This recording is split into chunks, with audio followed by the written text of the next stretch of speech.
Este es el podcast Espigando.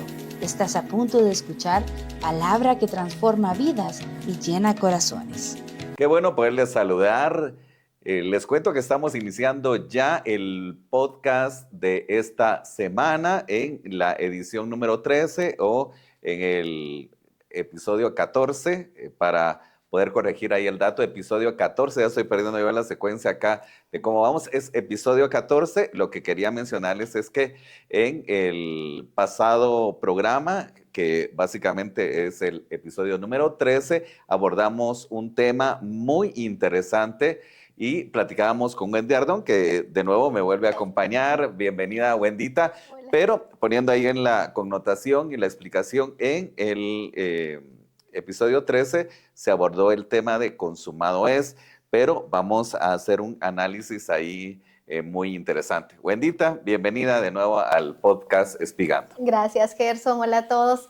Sí, el martes pasado hablamos un poquito de la bendición del consumado es, ese teleo que significa la deuda ha sido pagada, ¿verdad? Cuando Jesús gritó en la cruz, la deuda fue cancelada, que nos bendice a todos, desde los que estaban ahí, los que estuvieron antes, los que vivieron antes del Señor y los que vendrán después de nosotros, porque es un sacrificio atemporal que bendice a todas las creaciones y en todos los tiempos. Pero hay algo hermoso, porque yo me quedé con ese pensamiento cuando usted dijo a aquella mujer que fue encontrada en el acto del adulterio y debía ser apedreada según la ley, pero dice que Jesús se puso a escribir algo en tierra. ¿Se recuerdan de esa escena? Dice que se la llevaron para apedrearla y ya todos tenían las piedras en la mano. Qué cruentos esas formas, ¿verdad? Tenían que matar a esa mujer por haber sido encontrada en el acto del adulterio. Y dice que Jesús empezó a escribir en tierra algo. Yo siempre me he preguntado qué escribió el Señor, ¿verdad? Porque no lo dice, las escritas no se sabe. No dice, pero también podemos especular un poco, ¿verdad? Imaginarnos. Ella era una mujer, pues era una prostituta, ¿verdad? Era alguien que por dinero estaba con hombres y a los que habían alrededor eran seguramente muchos hombres. Yo siempre me he imaginado que de pronto el Señor puso ahí fechas, puso cosas que hacían alusión al pecado de aquellos hombres. Seguramente muchos de los que estaban ahí habían estado con ella. Sí, había escuchado eso, una explicación. O tal vez con otra mujer, ¿verdad? Sí. No necesariamente con ella. Pecados que ellos sabían. Yo no sé qué el Señor escribió, pero sea lo que Él escribió, redarguyó a gente, Gerson. Cuando ellos vieron lo que Él escribía, empezaron a soltar las piedras porque se vieron a sí mismos pecadores. Y Jesús le dijo lo que usted nos dijo el programa pasado. ¿Qué le dijo? Vete y no peques más. Vete y no peques más, porque no es lo mismo vete y sigue pecando y sigue haciendo. Bueno, ya fuiste salva, pues o salva tu vida y vete, sino que le da allí no solo la esperanza de vida, sino que le da un mandato, si usted lo quiere ver así, una exhortación. No peques más. Esa es la metanoia, el cambio de mente. Y eso es maravilloso porque Él le dice, yo no te condeno. El único que podía condenarla, el único que podía acusarla, la redimió. Le dijo, yo no te condeno, pero vete y no peques más. Y eso es alejarse del pecado. Esa es la bendición que hay en alejarse del pecado. Y recibir de Jesús, Gerson, no solo el beneficio de la salvación, que nos hemos enfocado mucho en eso, en el pagar la deuda, en la salvación de nuestros pecados, pero la cruz nos da muchas cosas más. Jesús nos da vida y vida en abundancia, dice la Biblia. Entonces, en Él nosotros tenemos todo lo que necesitamos. De su plenitud tomamos todos, gracia sobre gracia, dice la Biblia. Entonces, en Él podemos encontrar todo lo que necesitamos. Y eso es muy fácil de decir, pero a mí hay un ejemplo que me gusta mucho y es el del buen samaritano, ¿se recuerda? La Biblia nos da una narración en donde dice que un hombre lo salen a encontrar al camino y lo golpean, le quitan todas sus pertenencias y lo dejan lastimado en el camino. Y en el camino en donde él está, pasan algunos religiosos, ¿verdad? Pasa el sacerdote, pasa el levita, y dice que lo ven tirado, herido, lastimado, despojado de todo, pero no hacen nada por él, porque ya van tarde, porque como son religiosos, ¿verdad? Podríamos pensar, ese ya va tarde para el sacrificio, para el culto, y no le importa el herido, no le importa el necesitado, porque tiene algo que hacer, ¿verdad? Entonces pasan y lo ven, no les importa, pero pasa junto a él un buen samaritano. Y me encanta que el Señor pone a alguien de Samaria, que eran enemigos de los israelitas, ellos no se llevaban para nada bien. Ese no era el sacerdote, no era el levita, era un samaritano. Y Jesús les da el ejemplo de alguien de Samaria, Y dice que él pasa y mira al herido y tiene compasión de él. Y ese hombre llevaba su mercancía, él iba para comerciar, pero no le importa no comerciar ese día, no le importa perder clientes. Dice que toma al herido, le pone vino, venda sus heridas y lo lleva a un lugar. Hay un mesón y dice que entra al lugar, al mesón, y habla con el mesonero y le dice, mira, lo que traigo son 2 denarios y te voy a pagar 2 denarios. 2 denarios es el salario de 2 días, porque el denario era el salario de un día. Entonces él le paga el salario de 2 días y le dice, dale de comer, cuídamelo estos 2 días y yo voy a regresar. Pero le dice algo muy bonito, Gerson, le dice, lo que él te pida, o sea, esos denarios pagan, pero yo vuelvo, no sé cuánto me voy a tardar, pero voy a volver. Y lo que él te pida de más, lo que él gaste de más, dáselo. O sea, tiene carta abierta. Platicábamos hace un ratito como cuando le ponen a uno aquel brazalete en el hotel, ¿verdad? De todo acceso, de todo incluido. Ajá, puede comer lo que quiera, puede. Pero imagínense, qué maravilloso es saber que este buen samaritano, y ahí surge también aquella palabra, ¿verdad? El buen samaritano, y se aplica en la actualidad también a cada persona que es bondadosa, ¿verdad? Ajá. Pero no le bastó porque él pudo haberlo curado de las heridas y decirle, bueno, vete, ¿verdad? O ya estás. Claro. Sino que lo curó, lo vendó, lo llevó y todavía le pagó pues lo que iba a consumir y todo lo que requería esto. Eso fue maravilloso. Y tiene una figura, porque él está con él, le da de comer, lo cuida, y luego le dice al mesonero, me voy, pero me voy a trabajar, a comerciar, porque él era un comerciante, y voy a volver, y él sabe que va a volver con dinero, y le dice, y cuando vuelva, te pago todo lo que gaste. Yo no sé si alguna vez han pensado en esa parábola, pero a ese muchacho que estaba tirado, despojado de todo, de repente lo ponen en un hotel, porque eso era una especie de hotel. Ahí podía dormir, comer, estar, y le dicen, todo lo que él quiera, dáselo que yo te lo pago. Ese tenía todo ilimitado, Gerson. ¿Qué desayunaría ese hombre? ¿Qué almorzaría? Buffet, un desayuno, todo incluido. Claro, es como estar en un hotel con ese brazalete y decir, no, poquito porque no me alcanza. No, porque todo está pagado, tienes todo incluido. Entonces, la figura es que ese buen samaritano es nuestro Señor Jesucristo. Es la figura de Cristo. Y el mesonero es figura del Espíritu Santo. Y ese herido, ese lastimado, ese despojado de todo, es figura nuestra. Entonces, Jesús nos venda las heridas, nos salva, Gerson, nos da una nueva vida, nos restaura, pero nos deja con el Espíritu Santo. Y le deja una instrucción al Espíritu Santo. Recuerden que el denario es salario de un día. Y él pagó 2 denarios. Pero le dijo, voy a volver. O sea, el tercer denario era cuando él iba a volver, el tercer día. Y la Biblia dice que para Dios un día es como 1000 años y 1000 años como un día. Por eso esperamos que en este tiempo, cuando ya pasaron 2 milenios y empezó el tercer, ahí es la venida de nuestro Señor Jesucristo. Esperamos que a partir de ese 2000 empieza el tercer día. Y ese es el denario que el Señor dice, ese te lo voy a venir a pagar yo. O sea que en este tiempo el Señor ya en cualquier momento puede venir. Es la figura del tercer denario. Pero le dejó una instrucción al Espíritu Santo y le dice, todo lo que necesite, dáselo. Y Gerson, esa es una puerta espiritual abierta para nosotros. Y por eso el Evangelio no es limitado, el Evangelio no es de pobreza, el Evangelio no es de escasez, el Evangelio no es de enfermedad, el Evangelio es de tener vida y tenerla en abundancia. Y esa es la instrucción que tiene el Espíritu Santo. Nuestra decisión si vamos al buffet o no, nuestra decisión si pedimos o no, nuestra decisión si disfrutamos o no, porque Él tiene una instrucción. Todo lo que te pida, dáselo. Entonces, si tú ya conoces a Jesucristo, si ya te vendó las heridas, si ya te salvó, si ya te limpió, toma esa instrucción que Él le dejó al Espíritu Santo, porque esa es la gracia, esa es la bendición nuestra. Todo lo que necesites, pídeselo en el Espíritu Santo. Dice la Biblia que los que amamos al Señor, los que le buscamos, los que le servimos, dice el Señor en Juan, todo lo que pidiéramos al Padre en su nombre, lo recibiremos. Pero ese es el que está buscando a Dios, el que está permaneciendo en Él, el que está sirviendo al Señor. Ese puede pedir en el nombre de Jesús y todo lo que necesites Dios te lo va a dar. No es de cualquiera tampoco, no es yo pido en el nombre de Jesús y solo porque pedí en el nombre de Jesús Él me lo va a dar. No, es el que permanece, es el que sirve, es el que busca. Si tú estás sirviendo, buscando y permaneces en Dios, el Espíritu Santo tiene una instrucción dada por Jesucristo para ti. Todo lo que necesitas, el Espíritu Santo te lo da. Y así fue.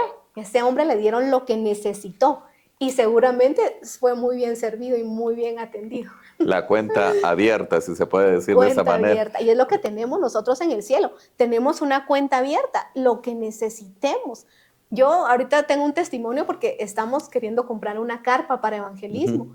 Y a mí me vino al corazón eso, ¿verdad? Comprar una carpa con el dinero que no tenemos, son bien caras. Entonces, las cosas se van dando y van apareciendo. Y uno sin buscar y sin afanarse, de pronto todo se empieza a dar.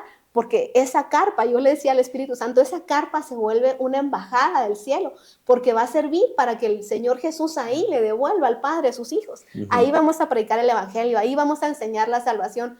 Y de ahí se van a ir, el Señor Jesús ahí le va a devolver hijos al Padre, se vuelve una embajada del cielo, pero no tenemos el dinero para comprarla. Y va surgiendo, Gerson, todo va surgiendo, las puertas se van abriendo. ¿Por qué?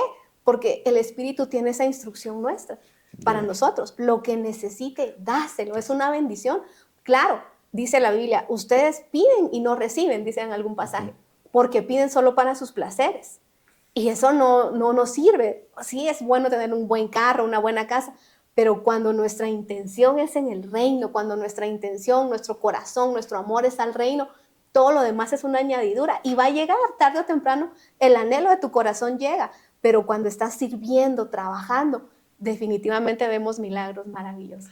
Así es, y algo que también comparto con esto y lo que nos decía acerca de la visión que Dios puso en su corazón, y sabemos que también se cumple lo que está en Jeremías 33:3, clama a mí y yo te responderé, Amén. ¿verdad? Amén, amén. Pero también quiero pensar, Wendy, que, y por ejemplo a mí me pasa que en cierta ocasión quizás se me averió el carro, hubieron personas que me ayudaron, que bueno, obviamente encuentra uno de todo, gente que fue indiferente, gente que tal vez me insultó, pero gente que se varó en la esquina, se paró y me ayudó. Pero quiero pensar cómo fue la vida de esta persona que fue ayudada por el buen samaritano. Yo considero que después de que vendaron sus heridas, de que pagaron su cuenta, de que estuvieron pendientes de esta persona, yo creo que al fin él replicó eso y compartió y ayudó a otras personas, porque al fin es el fin del Evangelio, Wendy, de que fuimos rescatados, fuimos sanados, fuimos curados, fuimos restaurados de parte de Jesús, de parte de Dios. Y ahora nos toca la gran comisión. Amén. Ir y poder vendar a otras personas en el nombre de Jesús, poder orar por sanidad por otras personas, porque al fin de eso se trata el Evangelio. Claro, y hay un ejemplo bíblico de lo que usted está diciendo. Se recuerda aquella parábola de los dos deudores. Dice la Biblia que habían dos hombres, uno le debía al reino y el otro le debía a este que debía al reino. Y dice que el que le debía al palacio, al rey, le debía una cantidad. Yo me recuerdo que una vez alguien hizo esa conversión y era como el dinero del trabajo de toda una vida. O sea, ya para él era imposible pagar esa deuda. Era mucho dinero lo que le debía al deudor, al acreedor. Y dice que cuando lo manda a llamar, él le da un indulto, le perdona la deuda y le dice, ¿sabes qué? Ya no me debes nada. Y era una cantidad exagerada de dinero y le dice, ya no me lo debes, eres libre de la deuda. Y ese hombre sale, así como usted dice, ese salió después de que le perdonaron una deuda impagable, ya era muy difícil de pagar, era como el trabajo de toda una vida. Ese debió salir a perdonar, a dar, a agradecer, a dar de gracia lo que de gracia recibió. Pero dice que en el camino se encuentra uno que le debe unos cuantos denarios. Y cuando lo encuentra, lo agarra del cuello y le dice, págame lo que me debes. Y el otro le suplica y le dice, perdóname, yo voy a ver qué hago para pagarte. Y dice que un siervo lo mira y dice, ¿cómo puede ser esto? Y se lo cuenta al acreedor y le dice, ¿te recuerdas que le acabas de perdonar una deuda grande, difícil de pagar? Y pues acaba de encontrar con un consiervo que le debía unos cuantos denarios y en lugar de perdonar, lo agarró del cuello y lo exigió que le pagara. ¿Y qué le pasó a este? Lo meten a la cárcel y le dicen y que pague hasta el último cuadrante. Eso es terrible. Recibir uno de gracia y no dar es terrible. ¿En qué lo podemos aplicar, Gerson? Apliquémoslo en algún caso de perdón. Por ejemplo, una infidelidad. Ese es un tema muy delicado, es algo que pasa a veces entre las parejas. Pero cuando nosotros recibimos del cielo, esa es la justicia de Dios, recibir del cielo un perdón en lo vertical, recibimos misericordia, recibimos gracia, nos pagaron la deuda. Y de repente viene alguien en lo horizontal y nos ofende. Y es fuerte, una infidelidad es algo fuerte, un fraude, una estafa, son cosas fuertes, son cosas difíciles de perdonar, que dañan el alma.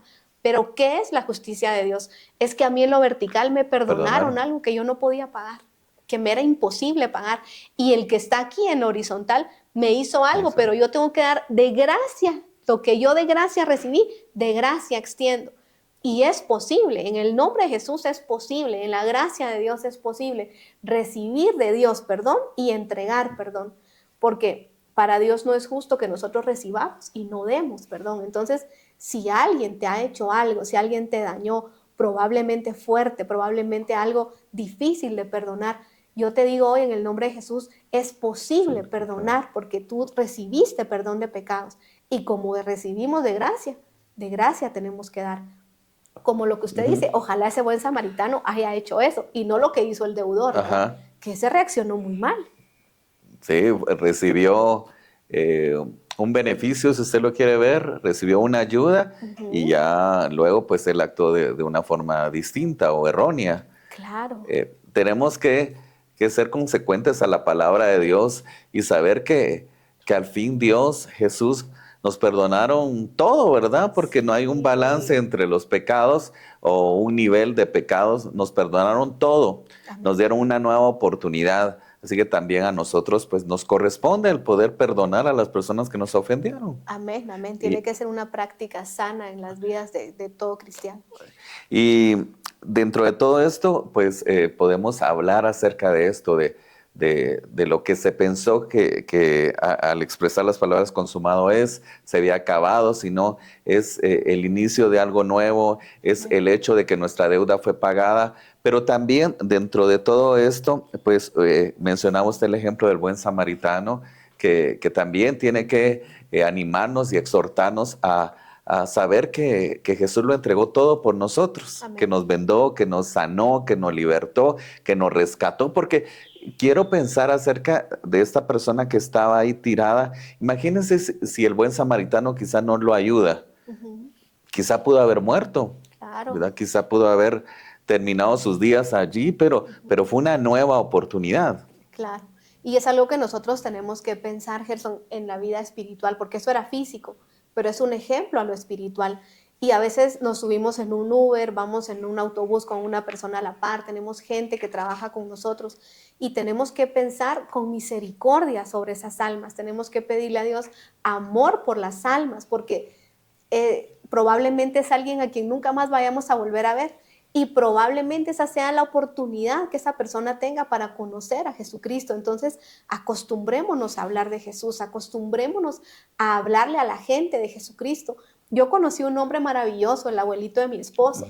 Era una persona, el día que él me lo presentó, Papatín le decíamos, le dijo, Papatín, le presento a mi novia, éramos novios en ese tiempo. Y yo tengo ese recuerdo tan claro, Gerson, que cuando yo le di la mano a ese hombre, lo primero que él me dijo fue, ¿conoce a Cristo?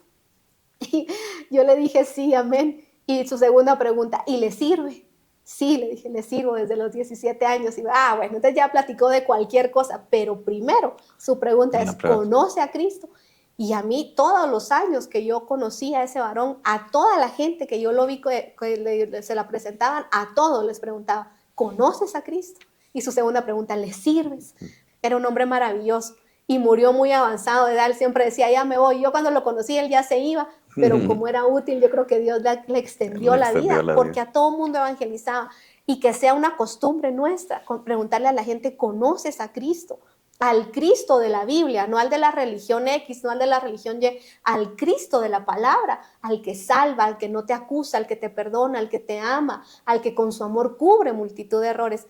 A ese Cristo, preguntémosle a todo mundo, Gerson, ¿conoces a Cristo? ¿Le buscas? ¿Le sirves? Porque nos vamos a sorprender que hay mucha gente que anda por aquí a nuestro alrededor que no le está sirviendo al Señor, que no está recibiendo los beneficios del sacrificio. Y a veces escuchamos una charla o le preguntamos a alguien, ¿usted conoce a Cristo? Sí, sí lo conozco.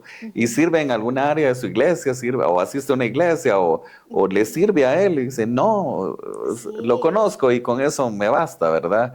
No sí. solo se trata de eso, se trata de que si conoces a Cristo le puedas servir en el área que Dios te ponga. Ujú.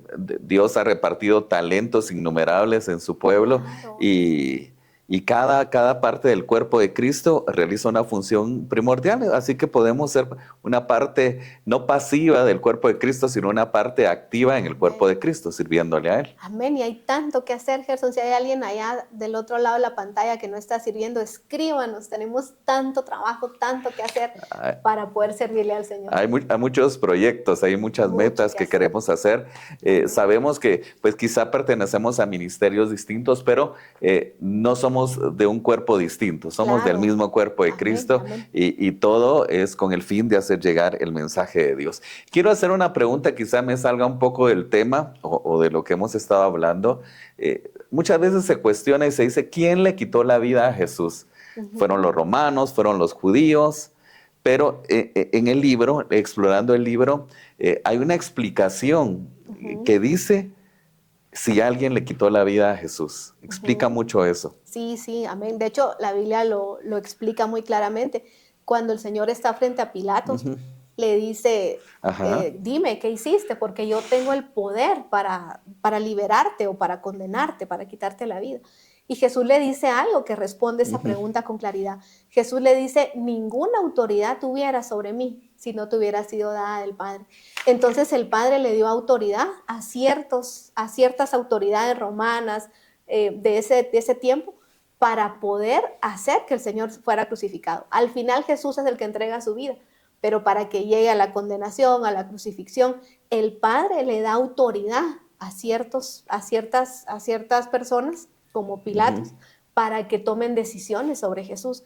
Entonces Jesús lo dijo claro, ninguna autoridad tendrías si no te hubiera sido dada por mi Padre.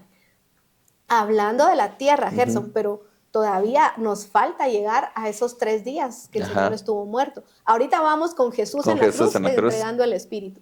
Pero después de eso, todavía falta ver cómo Dios Padre le entregó a su Hijo a las tinieblas Ujú. y les dio autoridad a las tinieblas, porque jamás lo hubieran podido tocar si el Padre no les da autoridad.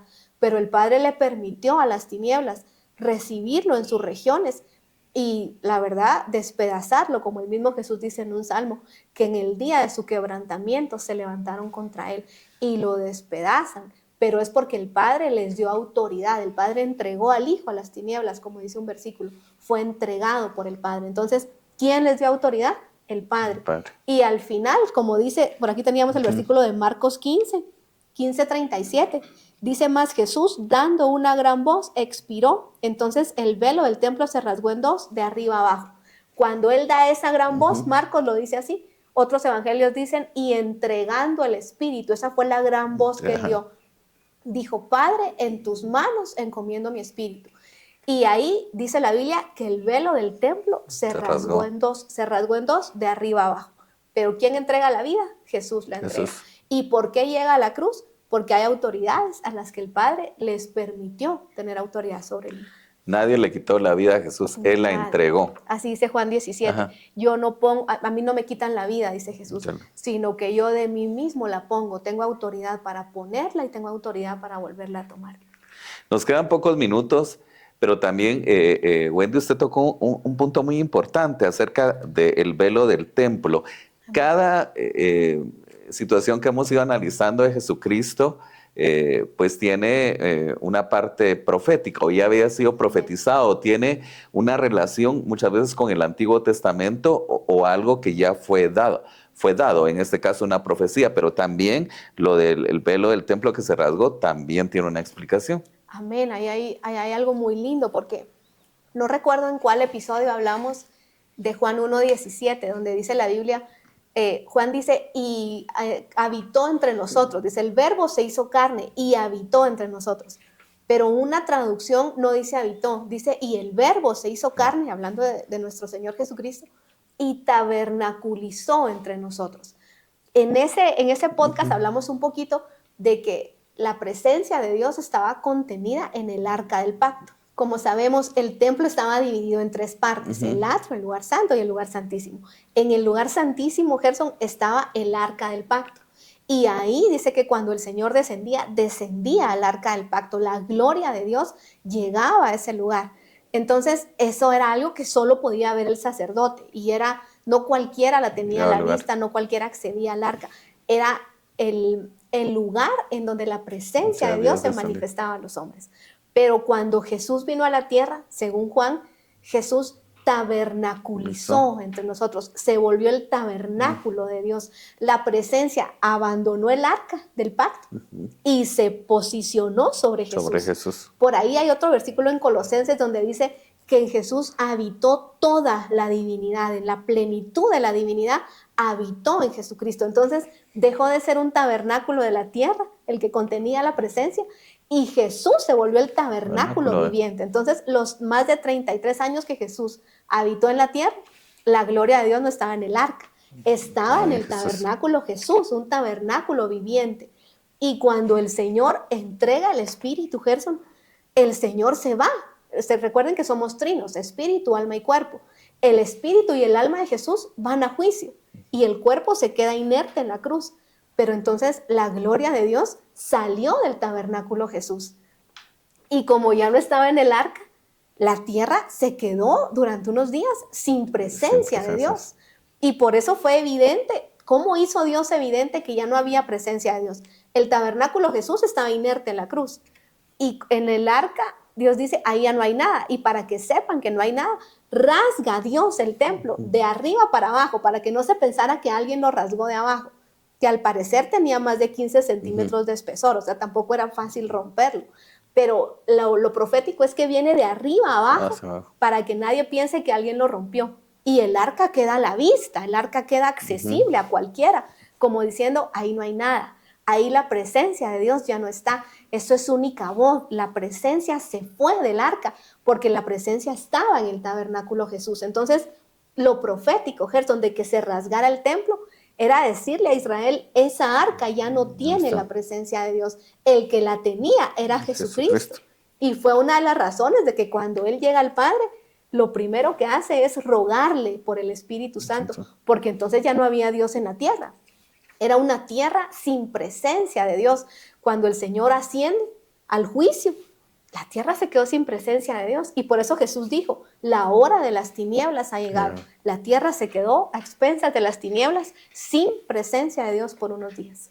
Al leer el libro, me encanta lo que dice acá una parte donde se explica a través del libro Sangre y Fuego. El velo era la única división que existía entre el lugar santo y el lugar santísimo, el velo.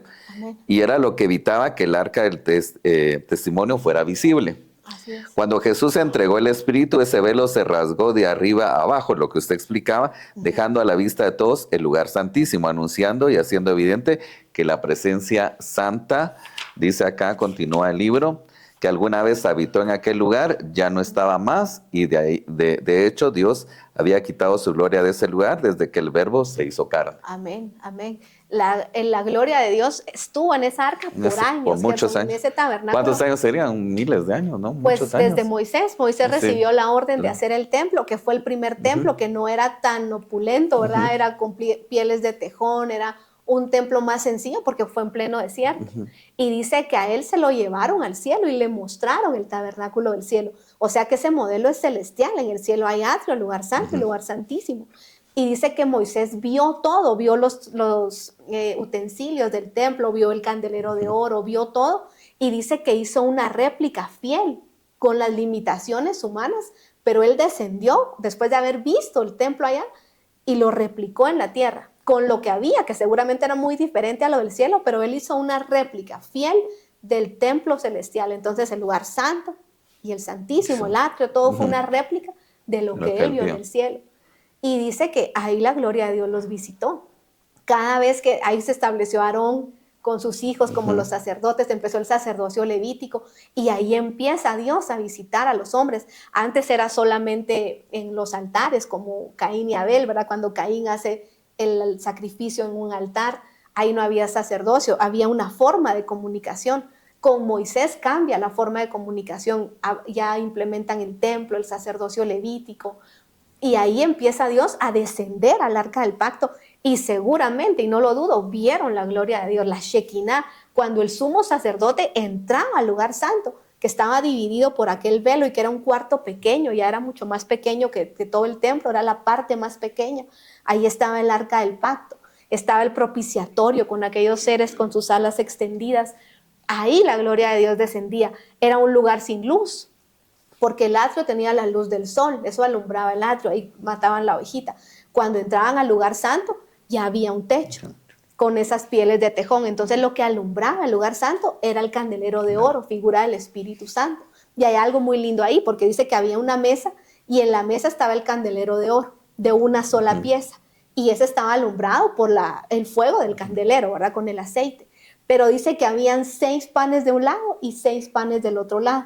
Esa es una figura del Espíritu Santo alumbrándonos la palabra de Dios, los 66 libros. Dice que cada día cambiaban esos 6 panes. Y esa es una razón que nos muestra a nosotros que cada día debemos leer la palabra, que nuestro espíritu cada día necesita por lo menos un capítulo. Léete de la Biblia antes de ir a dormir o al despertar según tu devocional.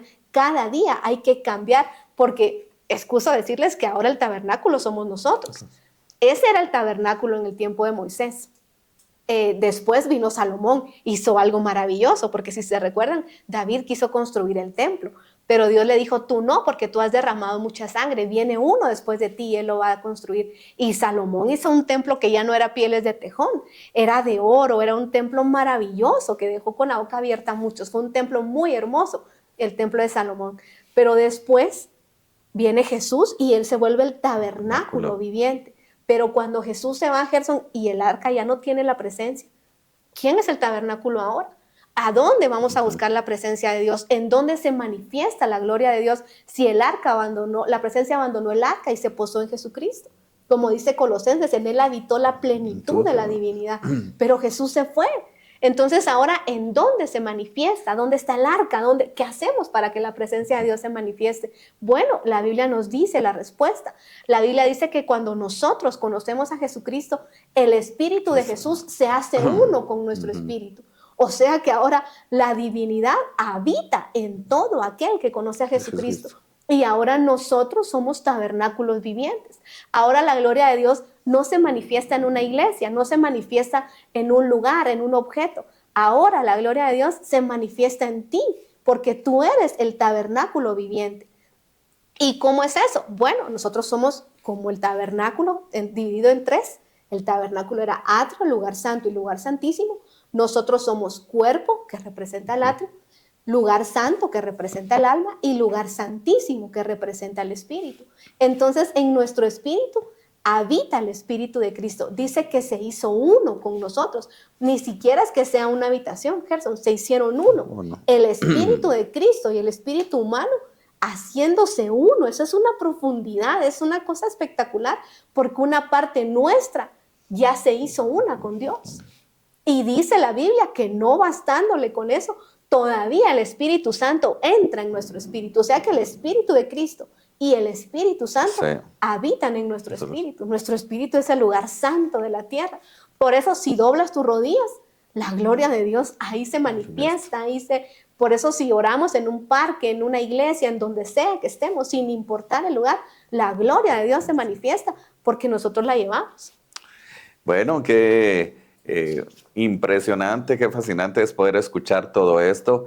Y más que poder estar acá nosotros con una explicación, con todo lo que se ha hablado, queremos que esta semilla quede en tu corazón. Amén. Que puedas sentirte especial porque eres especial y decir, bueno, soy especial, Cristo entregó su vida por mí, me perdona todos los días, me da nuevas oportunidades, pero también qué maravilloso es conocer a Jesús tan de cerca, saber que todo lo que conllevó a la cruz del Calvario, lo que Él pasó en la cruz del Calvario, entregar su vida por nosotros, pues es al fin lo que nos da la vida eterna, lo que nos da redención. Nos tocaba pasar por esto, Wendy, nos tocaba pagarnos a nosotros, pero hubo alguien que pagó la deuda por nosotros. Y con esto ya vamos concluyendo este episodio del podcast. Amén, amén. Y recordarles lo cerca que tenemos a Jesús. Gerson, yo cuando era niña crecí en una religión en donde Dios era muy lejano. Y a mí me decían que había que confesar pecados y que habían pecados que eran de muerte. Por ejemplo, dejar de asistir a las reuniones era un pecado de muerte. Entonces, en mi mente, Dios era un Dios que estaba viendo a qué hora te equivocas para castigarte, para herirte, para alejarte de Él. Y era un Dios lejano. Pero la Biblia nos muestra todo lo contrario. Nos muestra un Dios de amor, a un Dios cercano. Tan cercano, Gerson, que está metido aquí adentro. Es algo que nosotros no podemos explicar. Nuestra limitación de palabras es tan grande para decirte que Dios se te mete adentro, se pone en tu espíritu, se hace uno con tu espíritu, que no necesitamos. Gerson, esa es la razón por la cual Dios hoy no habla audible. A veces dicen, creo que hasta en canciones han dicho, ¿dónde está el Dios que te hablaba audiblemente? Es que antes estaba afuera. Dice la Biblia que Sansón, yo siempre me lo he imaginado un hombre delgado, ¿verdad? Porque si hubiera sido un gran fuerte, pues no hubiera sido nada extraordinario. Pero dice que cuando el Espíritu de Dios venía sobre él, ese hombre rompía las quijadas de los burros, era espectacular, era fuerte, hacía cosas impresionantes, pero luego el Espíritu lo abandonaba y se iba. Y él seguía la vida sin Dios con él. Dice que, y Dios venía sobre él y lo usaba. Y eso no solo con Sansón, con los profetas, con todos. Dice que el Espíritu de Dios venía sobre ellos, profetizaba, los usaba y luego se iba. Y que cuando Dios profetizó que un día su Espíritu posaría sobre alguien y se quedaría ahí, dice que los profetas indagaban sobre quién estaba hablando, a quién Dios le iba a dar la bendición de no solo usarlo y hacer maravillas con él e irse, sino de quedarse, habitar en él. Gerson, eso es algo extraordinario, que nunca no lo vivió ni Moisés ni David. Bueno, David vivió la gracia, en un paréntesis de gracia, pero todos los grandes hombres de Dios, los profetas, Elías, Sansón, todos los que vemos como héroes de la fe, ellos vivieron la gloria de Dios cuando los visitaba, los usaba y luego se iba. Nosotros tenemos una gloria más grande, tenemos la bendición más grande, y es que el Espíritu de Cristo y el Espíritu Santo no los visitan y se van, sino que se establecieron en nuestra vida, en nuestro espíritu, viven en nuestro espíritu. Y dice la Biblia que no los dejarán. Por eso Jesús dijo, yo estaré con ustedes todos los días hasta el fin. Porque entonces después saldremos, seremos su esposa, su compañera eterna, pero ahorita se metió adentro para garantizar que la obra que el Padre empezó la va a terminar, la va a perfeccionar. Y no importa cómo estés ahorita, vive Dios, que Él va a perfeccionar la obra en tu vida. Así que es un Dios cercano. Por eso doblamos nuestras rodillas y ahí está Él. Cerramos nuestros ojos y ahí está Él. Le hablamos y ahí está Él. Un Dios accesible, un Dios cercano y un Dios amoroso, Gerson. Y deja que el Espíritu Santo siga habitando en tu corazón. Somos templos del Espíritu Santo. Amén. El Espíritu Santo, el Consolador, el cual dejará a Jesucristo para llenarnos, ¿verdad? Amén. Para sentirlo a Él, para saber que Él no nos dejará, y la fiel promesa que Él estará con nosotros hasta todos los días de nuestra vida. Amén. Y la promesa más esperanzadora, hay gente que lo toma desde un punto de vista trágico o fatalista, pero el día primordial es cuando nos volvamos a encontrar, donde la novia se encuentre con su amado. Amén. Apocalipsis dice, el Espíritu y la Iglesia dicen, ven, y el que oiga diga, ven, porque ese es el anhelo de nuestro corazón, que el Señor venga. Y no es que nos va a encontrar santos, Gerson. Yo siempre he creído que nos va a encontrar peleando contra el pecado, no abrazando el pecado, no resignados a que, yo así soy enojado, soy esto, soy lo otro. No, peleando contra el pecado, entregando áreas.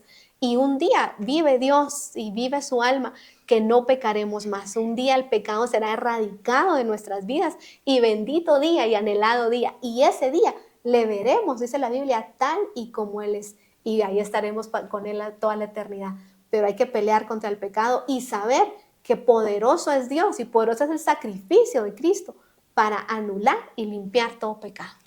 Usted contaba una anécdota y así terminamos, acerca de la forma en que muchos crecimos con la imagen errónea de un Dios. Yo crecí en la religión tradicional, estuve en un colegio de la religión tradicional, valga la redundancia, durante 10 años. Pero siempre lo he contado, dentro de la iglesia había una imagen, representaba a Dios, era ya un ancianito que tenía un trueno en la mano. Y entonces yo me recuerdo que de niño yo decía, ¿en qué momento nos cae este rayo a nosotros cuando nos equivoquemos o nos va a partir un rayo? Y crecí de verdad con la idea errónea de que Dios estaba esperando el momento en que yo me equivocara para mandarme el rayo, para destruirnos. Y realmente tenemos que saber que tenemos a un Dios bueno, que nos corrige, eso sí, que nos adiestra, que nos cuida, pero tenemos a un Padre amoroso, porque de tal manera amó Dios al mundo, que nos dio a su Hijo unigénito, para que el creyera en Él no se perdiera, mas tuviera vida eterna. Amén. Pues para terminar, la imagen que Jesús nos dio del Padre, ¿verdad? Que es el Padre del pródigo. Cuando lo ve venir, ese venía de cuidar a los cerdos, venía de la pocilga, oliendo a cerdito, sucio, venía en mal estado. Y dice que cuando el Padre lo ve venir, él venía pensando en su mente, le voy a decir, ya no me tomes por hijo, tómame por jornalero, dame un lugar como un jornalero, ya ni siquiera como un siervo, sino como un jornalero, que era algo menor. Eso traía él en la mente, porque eso pasa cuando uno se equivoca, viene pensando, ya no me merezco ser llamado tu hijo, ya no me merezco esto. Y él venía con eso, pero cuando el Padre lo ve, en lugar ya no le dio tiempo ni de decirle, ya no quiero ser tu hijo, mejor soy un jornalero, ni tiempo le dio Gerson. El Padre lo agarra y le pone un beso en el cuello, que seguramente era la parte más sucia que ese hombre tenía. Dice que el Padre lo besa, se imagina ese beso de amor. Ahí lo desarmó, ahí entendió, no importa lo que hagas, tú sigues siendo mi hijo. Esa es la bendición de la paternidad, sigues siendo hijo. No hay pecado que te quite eso. Si eres hijo, ese beso es lo primero que el Padre te va a dar. Y la orden fue, báñenlo, pónganle anillo, pónganle ropa, háganle fiesta, porque mi hijo muerto era y ha vuelto a la vida. Entonces, ese es el Padre, es un Padre de amor que está esperando que vuelvas a Él y que pone todo delante de ti para hacerte regresar. Amén. Así concluimos este podcast interesantísimo. Te invitamos para que no te pierdas los siguientes episodios, para que le des continuidad a los mismos. De hecho, te reiteramos que cada uno de los episodios está a través del canal de YouTube. Ahí tú puedes retornar, puedes empezar desde el primer podcast, darle seguimiento y que puedas también interesarte acerca de las Escrituras. Y también queremos invitarte a que en los próximos episodios vamos a tener un live, vamos a tener un en vivo y vamos a seguir conociendo, por supuesto, las Escrituras, pero también vamos a seguir explorando el libro Sangre y Fuego de Wendy Ardón, que te sugerimos que también nos puedas escribir y también tú puedas leer este libro, lo puedas adquirir. Hay muchas formas a través de las cuales puedes adquirir este libro. Amén. Por ahí vamos a poner un QR para que puedan escribirnos, lo entregamos a domicilio en toda Guatemala, y si estás fuera de Guatemala, pues también lo tenemos en Amazon KDP. Estamos para servirles a todos y pues los esperamos el próximo martes. Nos despedimos. Muchísimas gracias. Gracias a producción y todos los que hemos sido parte de Espigando en esta nueva edición. Dejamos esta semilla de la palabra de Dios. Hasta luego.